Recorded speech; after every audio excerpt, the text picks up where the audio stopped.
എതിർത്തുകൊണ്ടുള്ള നിലവിലുള്ള എൻ്റെ സമര നീക്കമാണ്.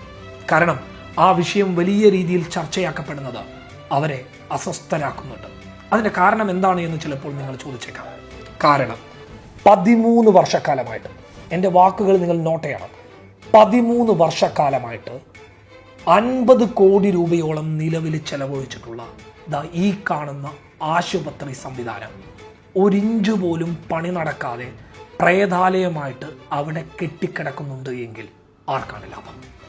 ഒറ്റ ആൻസറേ ഉള്ളൂ. മാംഗ്ലൂരിൽ ഇൻവെസ്റ്റ് ചെയ്തിട്ടുള്ള, എവിടെ ഇൻവെസ്റ്റ് ചെയ്തിട്ടുള്ള ആശുപത്രി മേഖലകൾ. കരിപ്പൊടി പ്രസ്തുത യൂട്യൂബറാണ്. അദ്ദേഹമാണ് ഒരു ഞെട്ടിക്കുന്ന വെളിപ്പെടുത്തൽ നടത്തിയിരിക്കുന്നത്.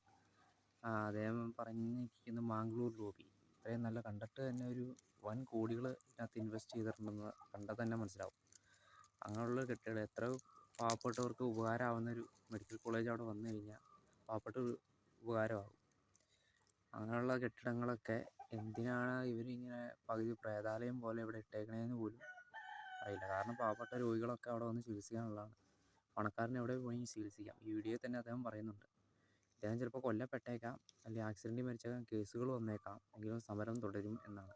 ഇത്തരം ആളുകളെ ഒരുപാട് പേര് പറ്റിച്ച്, ഇത്രയും ആശ്രയമാവുന്ന ആളുകൾക്കിടയിൽ പണം ഇൻവെസ്റ്റ്മെൻറ്റ് ചെയ്തിട്ട് അവരെ തന്നെ പറ്റിച്ച് നടക്കുന്ന ഒരു ലോബി, മാംഗ്ലൂർ ലോബിക്കെതിരെയാണ് ഇയാൾ സമരം ചെയ്യുന്നത്. തീർച്ചയായിട്ടും ഇതൊക്കെ വളരെ ഗൗരവമായിട്ട് കാണേണ്ടതാണ്.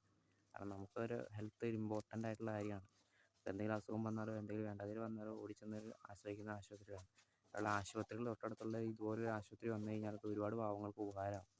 പക്ഷേ ഇപ്പോഴും ഇതിങ്ങനെ പിടിച്ചു കിടന്ന് എന്തോ ഒരു ദുരൂഹതയുണ്ട്. ഇയാളത് വളരെ ഭീഷണി നേരിടുന്നുണ്ടെന്ന് ഈ വീഡിയോയിൽ തന്നെ വ്യക്തമാണ്. അപ്പോൾ തീർച്ചയായിട്ടും ഇദ്ദേഹത്തിന് പിന്തുണ നൽകേണ്ടത് നമ്മുടെ ഭാഗത്തിൽ ആവശ്യമുണ്ട്. ഏത് സ്ഥാനാർത്ഥി ജയിച്ചാലും ഈ മെഡിക്കൽ കോളേജുകൾക്ക് ഒരു പ്രത്യേക പരിഗണന നൽകണമെന്ന് അഭ്യർത്ഥിക്കുന്നു.